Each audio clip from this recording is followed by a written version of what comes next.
What's up everyone, welcome back to my channel. My name is Jenny and today we are going to talk about how I successfully sell on Depop and my top tips and tricks to help you make sales on there. Just like Poshmark and ThredUp, Depop is a secondhand marketplace. It's pretty much like an online thrift store. My first tip is to take all of your photos with a clean white background in bright lighting. The reason why you want to do this is to make your page look a lot more professional and use less distracting backgrounds, because distracting backgrounds strays away from your product, which is the main focus of your listing. Number 2, wear the items that you're selling.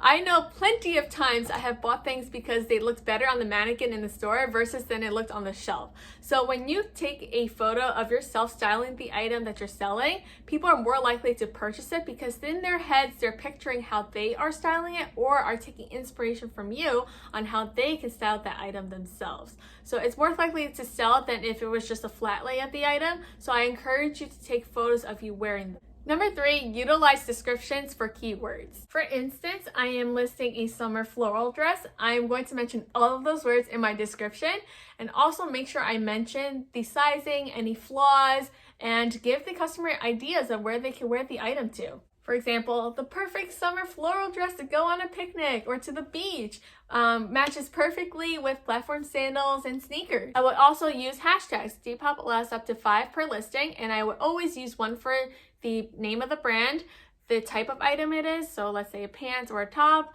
the type of material, and the color of the item. Number 4, shipping and fees. So Depop does take 10% of every sale and also charges for shipping. The number 1 way that I save money on packaging is reusing packaging. Not only is it better for the environment, but I am saving money doing that. I have this giant basket of things that every single family member has ever bought, and I keep them here so that I can reuse them. I'm going to show you guys quickly how I reuse my bubble mailers. So right here I have an Amazon Prime one. I am going to cut down here, across, and then like that again. So now I have this flap where I can put the item inside, hold it down, tape it across, and slap the label on, and I have a perfectly good bubble mailer. Another thing you want to invest in is a digital scale. I got this off Amazon for $20 and I can recharge it so I don't have to replace the battery or anything. And this weighs up to 50 pounds. And I can tell you that I have never weighed anything more than 5 pounds, so that should be no problem.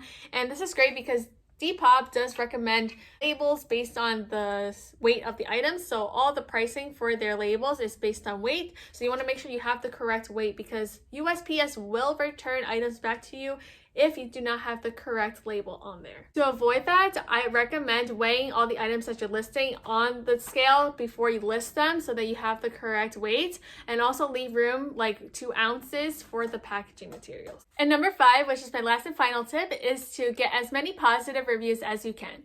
People are more likely to purchase from someone who has sold things before. One thing that I did in the beginning to get myself reviews was I traded my items with other people's items, and once I left a review for them, they left me one. So in a way, it was a win-win situation for both sides, and it helped my page grow. So that's all I had for this video, guys. Thank you so much for watching, and let me know if there's any other questions that I did not cover in this video in the comments below. I will see you next time. Bye!